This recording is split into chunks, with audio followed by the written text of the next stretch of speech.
Hello students, in last lecture we discussed about the effect of air pollution. Today we discuss about the topic reactions of pollutants in the atmosphere कि atmosphere में pollutants की reaction कैसे होती है और क्या क्या होती है। ठीक है स्टूडेंट्स, यहाँ पे ये जो हमारा आज का है इसमें हम देखते हैं कि क्या क्या कंसीडर किया गया है। तो इससे सबसे पहले हम बात करते हैं कंटेंट्स की। तो जैसा कि हम जानते हैं प्राइमरी एंड सेकेंडरी पॉल्यूशन। तो मेन प्राइमरी पॉल्यूटेंट्स की यदि हम बात करें तो कार्बन मोनोऑक्साइड ये मेन प्राइमरी पॉल्यूटेंट्स में आता है। सल्फर डाइऑक्साइड ये भी सल्फ़र के जो भी ऑक्साइड होते हैं। नाइट्रोजन ऑक्साइड्स नाइट्रोजन के जो भी ऑक्साइड होते हैं। पर्टिकुलेट्स मैटर, तो ये सब स्टूडेंट्स किस में आते हैं? प्राइमरी पॉल्यूटेंट्स में आते हैं। सेकेंडरी पॉल्यूटेंट्स की हम बात करें तो जो ग्राउंड का जो ग्राउंड लेवल पे जो ओजोन है, एसिड रेन है, न्यूट्रिएंट एनरिचमेंट, तो ये सब आते हैं अपने सेकेंडरी पॉल्यूटेंट्स में। नेक्स्ट स्टूडेंट्स हम बात करते हैं एक एक के बारे में डिटेल से। तो सबसे पहले हम ये देखते हैं एयर क्या है। ठीक है, तो air is very important as it provides oxygen and there gases that are essential to all life on earth. Air जो एक मुख्य घटक है जो ऑक्सीजन भी प्रोवाइड होती है अपन को एयर के थ्रू, गैसेज और जो भी होती है जो पृथ्वी पे जीवन के लिए जो आवश्यक होती है। It consist of a mixture of invisible gases that surround the planet. इसमें ये गैसें होती हैं carbon dioxide, nitrogen 78%, oxygen 21%, argon 0.93%। ठीक है, ozone, nitrogen dioxide, carbon monoxide, water vapour, ammonia. ठीक है स्टूडेंट्स, यहाँ पे हम बात करें एयर की तो एयर में जो होती है 78% तो नाइट्रोजन और 21% ऑक्सीजन। बाकी जो कुछ बचा हुआ है हमारा मतलब 2% से कम, इसमें ये अन्य जो सारी गैसें होती हैं ये आती हैं। यहाँ पे ये अर्थ का ये दिखाया गया है आपको। ठीक है स्टूडेंट्स, यहाँ पे थोड़ा हम ये देखते हैं कि plus small amounts of other trace gases such as carbon dioxide and methane. ठीक है, अब यहाँ से हम आगे बात करते हैं कि clean air is vital to sustain the delicate balance of life on earth. ठीक है, जो क्लीन एयर होती है वो क्या है, जो पृथ्वी पे जो जीवन होता है उसको क्या करती है, बैलेंस। ठीक है ना, तो ये कुछ जैसे एयर ही है जो हमको हमारा पृथ्वी पर अस्तित्व बनाए रखने के लिए रेस्पॉन्सिबल है। However the quality of air can be affected by air pollution. और क्या होता है कि जो एयर पोल्यूशन है इससे जो एयर है उसकी क्वालिटी क्या होती है, अफेक्ट होती है। ठीक है, नेक्स्ट हम बात करें air pollution occurs when certain gases and particles built up in the atmosphere to such levels that they can cause harm to our health, causing breathing and respiratory problems and even resulting in premature death as well as damaging the environment around us। तो students वही है कि air pollution occurs कब होता है, when certain gases and particles built up in the atmosphere, जब atmosphere में कुछ गैसें कुछ पार्टिकल बिल्टअप होते हैं to such level that they can cause harm to our health, जो हमारे स्वास्थ्य को नुकसान पहुंचाते हैं। कॉजिंग, अब देख कैसे कैसे नुकसान पहुंचा सकते हैं, ब्रीथिंग सांस लेने में तकलीफ, रेस्पिरेटरी प्रॉब्लम्स श्वसन से संबंधित जितनी भी समस्याएं, and even resulting in premature death, और अकारण मृत्यु का भी एक कारण बनता है। As well as damaging the environment around us, इसके अलावा जो भी हमारे चारों तरफ का वातावरण पर्यावरण वो भी क्या हो जाता है, डैमेज हो जाता है। ठीक है, आगे हम बात करें these gases in particle known as pollutants. तो ये जो सारा कुछ है किसके नाम से जानते हैं? Pollutants. Tend to come from man made source including the burning of fossil fuel such as coal, oil, petrol और diesel, but can also come from natural sources such as volcanic eruption and forest fires. तो ये देखो man made हो सकता है, जैसे अपन पहले पढ़ चुके हैं ये सारी चीज़ें, जीवाश्म ईंधन के दहन से, कोयले के दहन से, ऑयल जो भी हैं, पेट्रोल, डीजल सब। यदि हम नेचुरली बात करें तो नेचुरली ये होता है ज्वालामुखी, जैसे ज्वालामुखी कभी कभी फट जाती है, फॉरेस्ट फायर जंगलों में आग लग जाती है, ठीक है। अब pollutants can be in the form of solid particle, liquid, droplet, the gases, इन सब फॉर्म में पोल्यूटेंट हो सकते हैं। आगे यदि बात करें एयर पोल्यूशन क्लासिफिकेशन की, तो air pollution Air pollutants can be classified as primary pollutant is one that is emitted directly from a। अब देखो प्राइमरी पोल्यूटेंट कहाँ कहाँ से आते हैं? Primary pollutants carbon monoxide, aeroplane जो भी है इनसे ये आग लग जाती है कहीं पे, ठीक है। खेती में जो भी अपन रसायन काम में लेते हैं, फैक्ट्री से जो भी गैसें निकलती है, व्हीकल एग्जॉस्ट, ठीक है, वाहनों से जो धुआं निकलती है, पावर जनरेशन जो प्लांट है जिनमें कोयले का दहन होता है वहाँ से, जैसे ये कभी कभी ज्वालामुखी भी फट जाती है, तो इसका तो अपन सेकेंडरी में करेंगे डिस्कस, ठीक है ना स्टूडेंट्स। तो सेकेंडरी पोल्यूटेंट्स की यदि बात करें तो ये देखो ये ज्वालामुखी का फटना ये भी प्राइमरी में, और सेकेंडरी पोल्यूटेंट्स तो इन प्राइमरी पोल्यूटेंट्स के संयोजन से बनते हैं। तो secondary pollutants are formed when primary pollutants interact with each other in the atmosphere. तो जो प्राइमरी पोल्यूटेंट है स्टूडेंट्स ये एक दूसरे से क्रिया कर लेते हैं ना, तो सेकेंडरी पोल्यूटेंट्स का क्या होता है? निर्माण होता है। अब सेकेंडरी पोल्यूटेंट्स जैसे sulphur trioxide, nitric acid, sulphuric acid, hydrogen peroxide, ammonium, ozone, particulates, volcanoes, ठीक है ना। तो आप अब स्टूडेंट्स आपकी समझ में आ गया होगा कि एयर क्या होती है, प्रदूषण कैसे होते हैं, कितने प्रकार के होते हैं, ठीक है ना, कहाँ कहाँ से ये निकलते हैं। एक बार और इसको हम देख लेते हैं कि प्राइमरी पॉल्यूटेंट्स के जो सोर्स हैं वो क्या है? जितने भी व्हीकल हैं, एरोप्लेन हो गया, व्हीकल एग्जॉस्ट जो भी अपने चलते हैं ना, डीजल पेट्रोल के जो भी motor vehicle, power generation plant, क्योंकि बिजली उत्पादन में भी कोयले का दहन होता है, तो हम कोयला ही काम में लेते हैं वहाँ भी पावर प्लांट में। फैक्ट्री से जो भी एग्जॉस्ट जो भी विषैली गैसें निकलती है, एग्रीकल्चर में उर्वरकों के जब सूर्य के प्रकाश की किरणें पड़ती है तो वो भी क्रिया करके पोल्यूटेंट्स में परिवर्तित हो जाते हैं, ठीक है, जंगलों में आग लग जाती है, तो इन्हीं से सेकेंडरी पोल्यूटेंट्स होते हैं। अब स्टूडेंट्स आगे हम बात करते हैं कि मेन प्राइमरी पोल्यूटेंट्स आर। तो मेन प्राइमरी पोल्यूटेंट्स आर, अब कार्बन मोनोऑक्साइड से स्टार्ट करते हैं। Carbon monoxide is a colourless, odourless and very poisonous gas. जो कार्बन मोनोऑक्साइड है जो कलरलेस होती है, गंधहीन होती है और जहरीली गैस होती है। It is formed as by product of incomplete combustion process involving carbon based energy sources such as the burning of petrol, coal और वुड। अब देखो अपन ने कंबशन प्रोसेस पढ़ लिया था, जो दहन की प्रक्रिया। अब यहाँ पे हम बात करते हैं कि ये फॉर्म बनती कैसे है, कार्बन मोनोऑक्साइड ये फॉर्म कैसे है, फॉर्म्ड कैसे है मतलब। तो देखो ये होती है इनकम्प्लीट कंबशन, अपूर्ण दहन से। अब अपूर्ण दहन किस किस का, जैसे बर्निंग ऑफ पेट्रोल, पेट्रोल जलता है, कोल कोयला, वुड लकड़ी, ठीक है। अब आगे हम बात करें, during the process if there is not enough oxygen available to create carbon dioxide as a by product then carbon monoxide is created in state.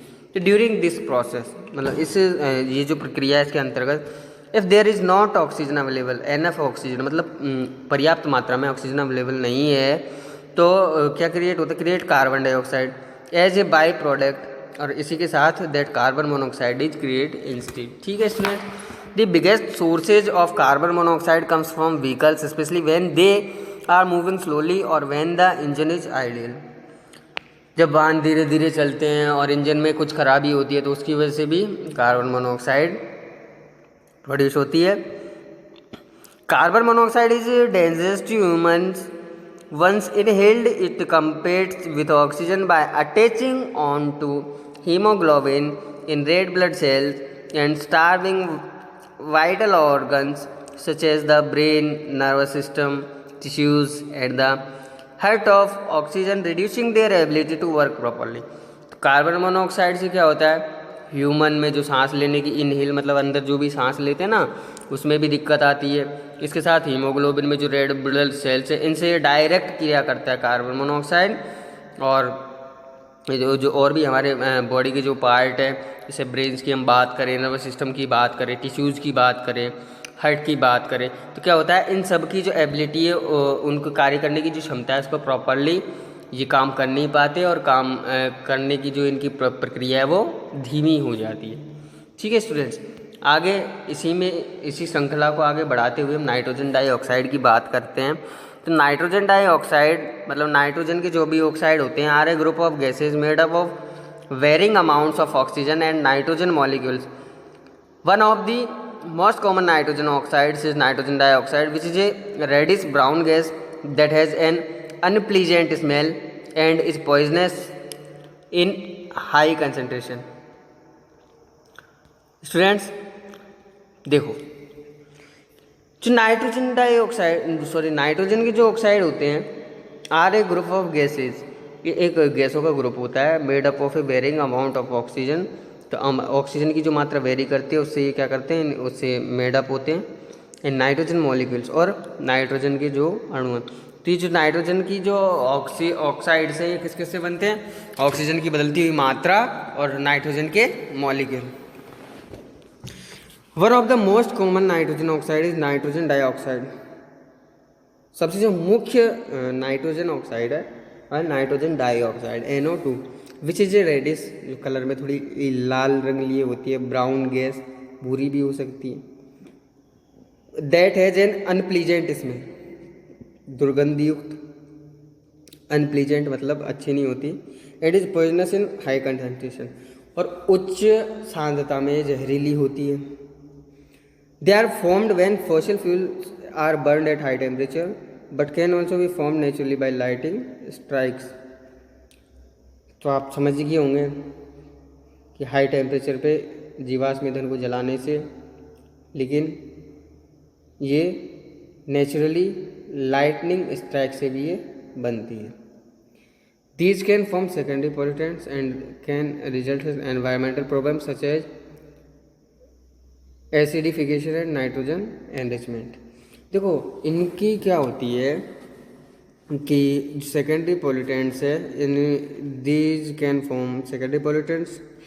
तो सेकेंड पॉल्यूटेंट्स है और इसका रिजल्ट क्या होता है, सेकेंडरी पॉल्यूटेंट्स की यदि हम बात करें तो जो अम्ल वर्षा होती है, एसिडिफिकेशन, नाइट्रोजन एनरिचमेंट के लिए रेस्पॉन्सिबल है।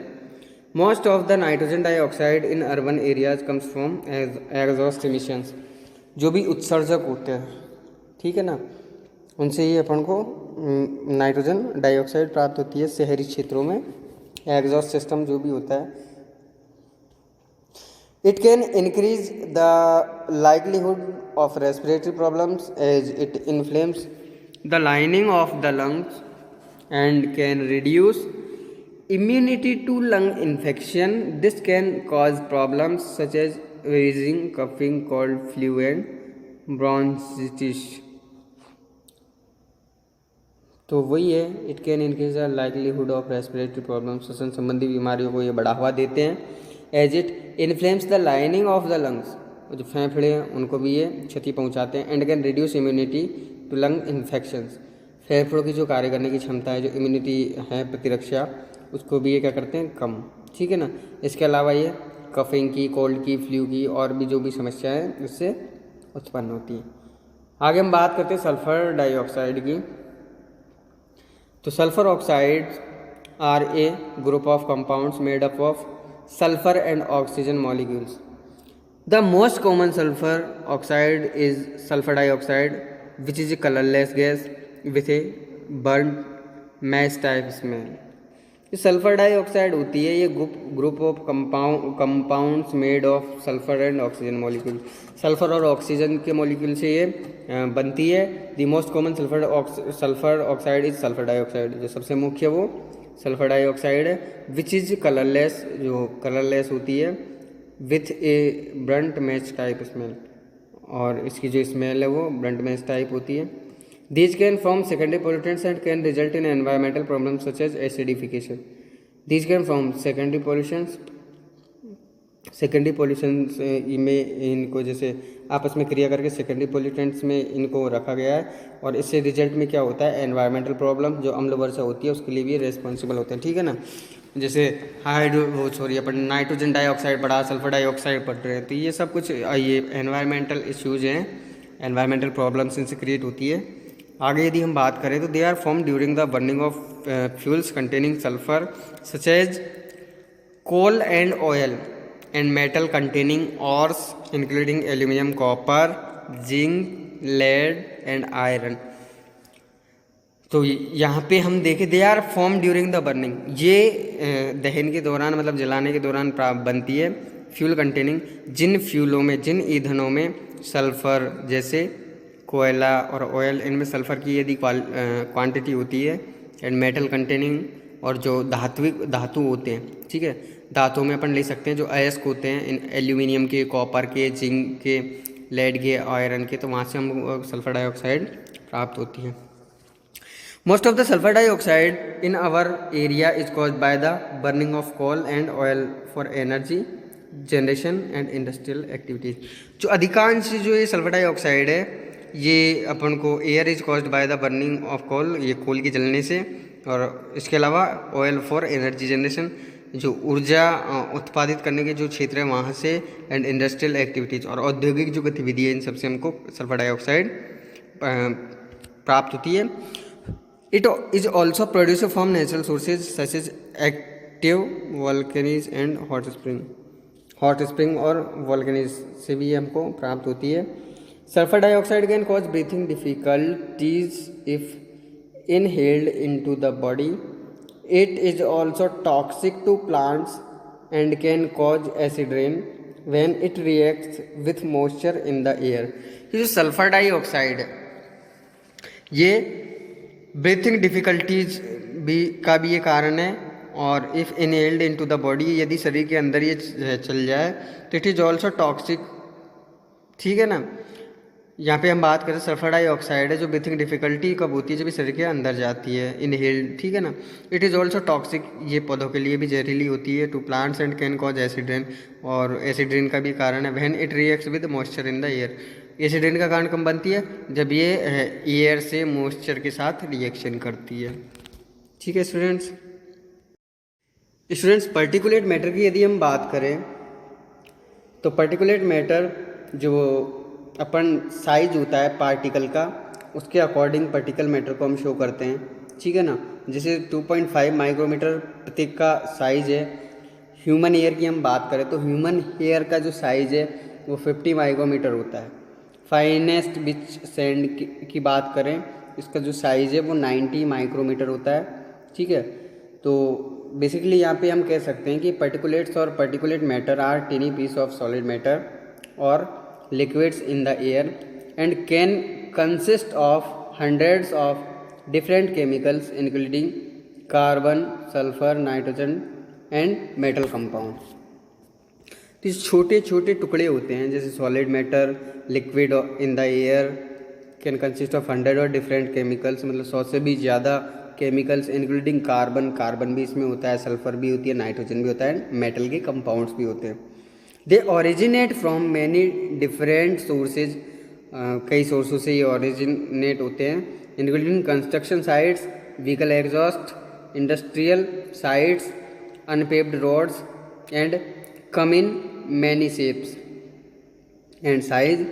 सम are large enough to be seen with the naked eye, whereas other can only be seen through powerful microscopes। तो ये जो छोटे छोटे कण होते हैं इनको हम नग्न आँखों से नहीं देख सकते, और इनको देखने के लिए हमको पावरफुल माइक्रोस्कोप्स की रिक्वायरमेंट होती है। तो ये जो पर्टिकुलेट मटेरियल देखो अपन देख सकते हैं, इनको व्हीकल एग्जॉस्ट से भी ये प्राप्त होते हैं, इंडस्ट्रियल की जो साइट है वहाँ से भी, unpaved road and come in many shapes and size, इनका शेप साइज कोई फिक्स नहीं होता। आगे हम बात करते हैं तो larger particles larger than 10 micrometres are generally filtered out of the body via the nose and throat.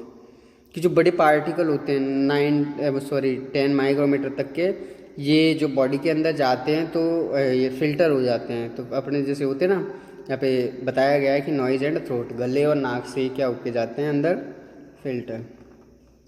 Particulates that are 10 micrometer or smaller can be inhaled into the deepest parts of the lungs. इससे छोटे होते हैं वो फेफड़ों में नीचे जाके जमा हो जाते हैं और ये नुकसान पहुंचाते हैं। Fine particles are smaller than 2.5 micrometers and are small enough to pass from the lungs into the blood supply. और जो 2.5 माइक्रोमीटर जो साइज होता है पार्टिकल का, वो सीधा कहाँ पे मिल जाता है, जाके ब्लड में मिल जाता है और ह्यूमन बॉडी को नुकसान पहुंचाते हैं। अमोनिया की यदि हम बात करें तो ammonia is a very soluble colourless gas with a strong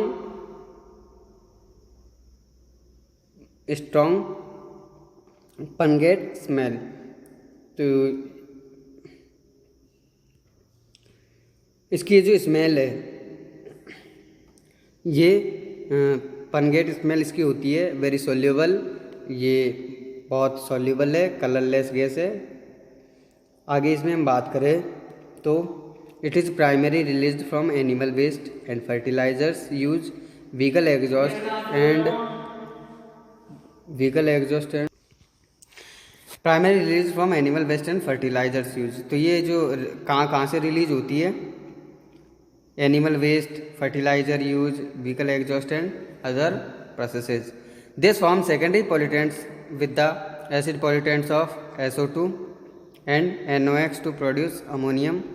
These can then be moved by the air over large distance from the initial sources. कि दिस फॉर्म सेकेंडरी पॉल्यूटेंट्स, ये सेकेंडरी पॉल्यूटेंट्स की form में with the acid pollution of SO2 and NOx to produce ammonium. तो sulphur dioxide और nitrogen की oxide है, ये ammonium का निर्माण करते हैं। This can then be move by the air over large distance from the initial source. और फिर ये लार्ज डिस्टेंस में ये एयर के द्वारा फैल जाते हैं। The biggest source of ammonia release is from agriculture including the intensive rearing of animals and crop. ज़्यादातर ये जो है तो ये कहाँ से जैसे अपने एनिमल्स होते हैं, क्रॉप फसल होती है, जानवर होते हैं, इनसे ये रिलीज होती है ammonia. When ammonia and the ammonium pollutants fall to the ground, जब अमोनिया और अमोनियम ग्राउंड पॉल्यूटेंट्स ग्राउंड पे फॉल होते हैं तो they add to the nitrogen enrichment effect increasing the growth of some plants including trees. तो क्या होता है कि ये जो ग्रोथ होती है कुछ पौधों की, उनको क्या करते हैं, बढ़ा देते हैं नाइट्रोजन एनरिचमेंट इफेक्ट की वजह से।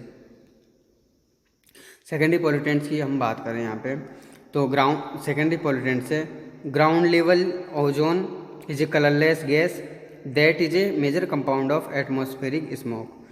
ग्राउंड लेवल ओजोन है, ये जो कलरलेस गैस है, दैट इज जो कि major component of atmospheric smoke. ठीक है। Some ground level ozone also comes from higher in the atmosphere. Some ground level ozone also comes from higher in the atmosphere. ज़्यादा मात्रा में होते हैं एटमॉस्फेयर में। It is formed by chemical reaction between nitrogen oxide and volatile organic compounds in the presence of sunlight. तो ये जो chemical reaction होती है किस किस के बीच में, नाइट्रोजन की ऑक्साइड है और वोलाटाइल ऑर्गेनिक कंपाउंड्स है, इनके बीच में सूर्य की प्रकाश की उपस्थिति में जो रिएक्शंस होती है उनसे ये फॉर्म मतलब बनती है। Primary pollutants can be transported over long distance by wind generating ozone, meaning that rural areas can experience high ozone levels. जो ग्रामीण क्षेत्र है इनमें ओजोन है, इसका लेवल हाई होता है। और जो प्राइमरी पोल्यूटेंट्स है ये हवा के द्वारा ट्रांसपोर्टेशन होता है इनका और ओजोन को ये जनरेट करते हैं। आगे हम बात करें तो you can actually smell ozone from your face washing of its left out during a hot day after a heavy thunderstorm. आप इसको जो ओजोन है इसको एक्चुअली स्मेल ओजोन, जो ओजोन की एक्चुअली स्मेल है फ्रॉम योर फेस वॉशिंग, आपने face wash किया है, if it is left out during a hot day, कि कहाँ से, जैसे गर्मी के दिनों में ये लेफ्ट होती है और after a heavy thunder storm, और एक हैवी थंडर स्टॉर्म के बाद। Ozone can cause irritation to the respiratory tract and eyes, causing chest tightness, coughing and wheezing, especially amongst those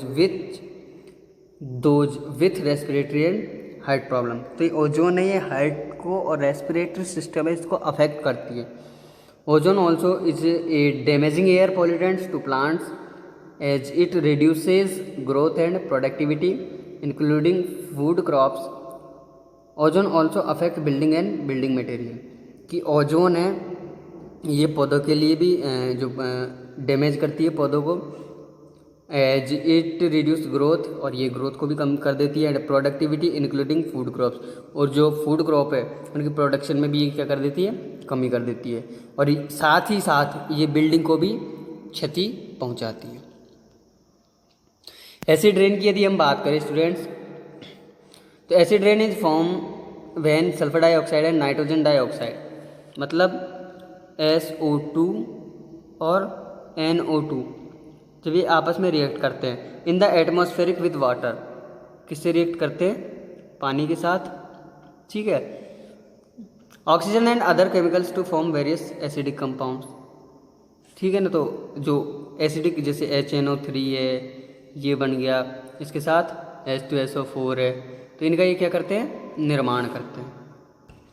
these compounds are transported in the air by wind, और ये जो compound है ये air के द्वारा मतलब ट्रांसपोर्टेड होते हैं until they fall to the ground in either wet और ड्राई फॉर्म, और ये पृथ्वी पर या तो कहते हैं ड्राई फॉर्म में या वेट फॉर्म में ये फॉल होते हैं। When the compounds fall to the ground they can cause damage to plant.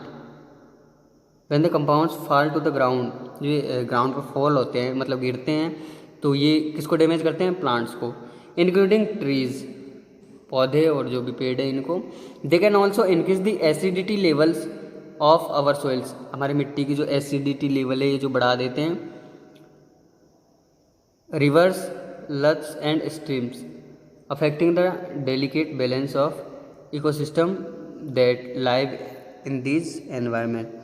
तो जो एसिडिक लेवल है मिट्टी में, नदियों में, झरनों में बढ़ा देते हैं, उससे क्या होता है, जो डेलिकेट बैलेंस है इकोसिस्टम का, किसके लिए, live in these environments, environments में रहने के लिए जो बैलेंस है वो क्या हो जाता है, प्रभावित हो जाता है, ठीक है। तो ये जो प्राइमरी पोल्यूटेंट्स हैं ये आप देख सकते हैं यहाँ पे एसिड रेन का ये कारण बनते हैं। Acid rain also accelerate the decay of irreplaceable buildings, status and sculptures। तो एसिड रेन है ये जो प्रभावित करती है, डिके मतलब नुकसान पहुंचाती है, irreplaceable building, statues and sculptures को। The pollutants that cause acid rain, sulphur dioxide and nitrogen dioxide can also be damaging to human health. As these gases interact in the atmosphere, they can form fine sulfate and nitrate water droplets, which can irritate the airway and cause irritations to eyes। तो ये जो दी pollutants can causes, जो pollutants acid rain का कारण बनते हैं, जो sulphur dioxide है, नाइट्रोजन ऑक्साइड है, ये एसिड रेन के साथ साथ ह्यूमन हेल्थ को भी ये डैमेज करते हैं, और ये गैसें इंटरेक्ट करती है एटमॉस्फेयर में, और उसके बाद किस किस का कारण बनती है, सल्फेट और नाइट्रेट वाटर ड्रॉपलेट का, जो इरिटेट करती है एयरवे, मतलब जो हवा का जो पथ है, जो रास्ता है, और इरिटेशन टू आइज, और आँखों को क्या इरिटेट करने का ये कारण बनती है। न्यूट्रिएंट एनरिचमेंट की हम बात करें तो nutrient enrichment compounds are pollutants that contain nitrogen such as NOx and NHS, ammonium के ऑक्साइड और नाइट्रोजन के ऑक्साइड, NHX और NOx, ये होता है नाइट्रोजन के oxide. They can be transported long distance when nitrogen oxide and ammonia reacts in the atmosphere with water and other chemicals until they fall to the ground in either wet or dry form। They can be transported long distance, ये लंबी distance पे transported होते हैं। When nitrogen oxide and ammonia reacts in the atmosphere, जब nitrogen oxide और ammonia atmosphere में react करते हैं पानी और अन्य केमिकल्स के साथ, until they fall to the ground, और ग्राउंड पे फॉल होते हैं इन आइदर वेट और ड्राई फॉर्म, या तो वेट फॉर्म में या ड्राई फॉर्म में। Nutrients enrichment caused by such pollutants increases the ability of nitrogen for plant growth. This can result in change in habitats, that loss of important plant species. तो देखो dry form में भी ये deposit हो सकते हैं और वेट फॉर्म में भी ये डिपॉजिट हो सकते हैं, ठीक है। When nitrogen availability exceeds the demand from plants, the excess is leached out, increasing the level in our lochs and river. तो देखो यहाँ पे ये जो शब्द लीचिंग, इसका मतलब होता है घुल घुल कर बहना। तो ये जो जिस भी फॉर्म में ये यहाँ पे गिरती है ग्राउंड पे, तो व्हेन नाइट्रोजन अवेलेबिलिटी एक्सीड, तो नाइट्रोजन की अवेलेबिलिटी ज़्यादा हो जाती है पौधों के लिए, तो इसकी जो अधिकता है वो लेस्ड आउट, पौधों को नुकसान पहुँचाती है, और उनका जो लॉथ जो लेवल है इंक्रीजिंग द लेवल को बढ़ाती है इन आवर लोथ्स एंड रिवर्स। ठीक है स्टूडेंट्स, यहाँ पे अपन देख सकते हैं जो न्यूट्रिएंट एनरिचमेंट है, ठीक है ना। तो यहाँ पे ये नाइट्रोजन के ऑक्साइड है, अमोनिया है, ये रिएक्ट करते हैं एटमॉस्फेयर में पानी के साथ, तो ये वेट और ड्राई फॉर्म में ये डिपॉजिट होते हैं। तो आप यहाँ पे देख सकते हैं ड्राई फॉर्म में और वेट फॉर्म में। फाइनली ये जो पॉल्यूटेंट्स है ये ह्यूमन को जो बॉडी है उसको अफेक्ट करते हैं। ठीक है स्टूडेंट्स, थैंक्स।